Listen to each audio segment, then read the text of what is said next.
वस्सलामु अलैका या सय्यदी या रसूल अल्लाह व अला आलिका व अस्हाबिका या हबीब अल्लाह। हज़रात मोहतरम, अल्लाह का करोड़ा मरतबा शुक्र है कि मक्का शरीफ में काबा शरीफ की रौनकों से दोबाला हो रहे हैं।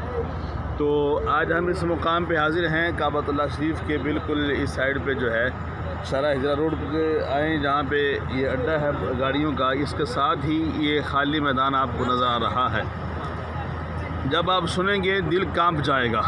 आज के इस फितन दौर में जो बेटियों के साथ सलूक किया जा रहा है कि आए दिन नए नए वाक़यात सामने आ रहे हैं। ये वो ज़माना जahलियत का दौर था कि ये वो मुकाम है जहाँ पे आका इमामुल अंबिया अलैहिस्सलाम की आमद से पहले लोग अपनी बेटियों को ज़िंदा दफन किया करते थे।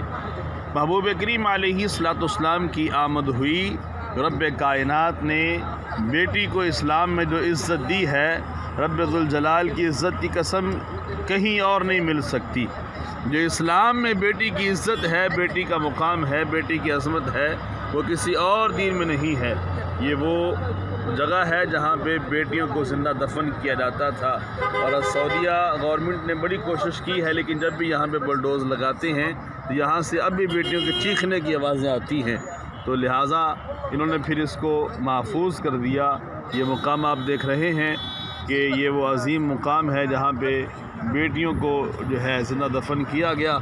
अल्लाह करीम जो है हम सब को बेटियों की इज़्ज़त व असमत करने और इनको पालने पोसने की तौफ़ीक़ अता फ़रमाए। इमामुल अंबिया अलैहिस्सलाम ने बिल इसी माहौल को सामने रखते हुए इरशाद फरमाया था कि रब ज़ुल जलाल जिसको एक बेटी या दो बेटियां दे और वो उसको पाल पोस करके जवान करके घरबार वाले कर दे, तो फरमाया कि मैं और मोहम्मद मुस्तफ़ा कल क़यामत को ऐसे खड़े होंगे जैसे फरमाया दो उंगलियाँ हैं।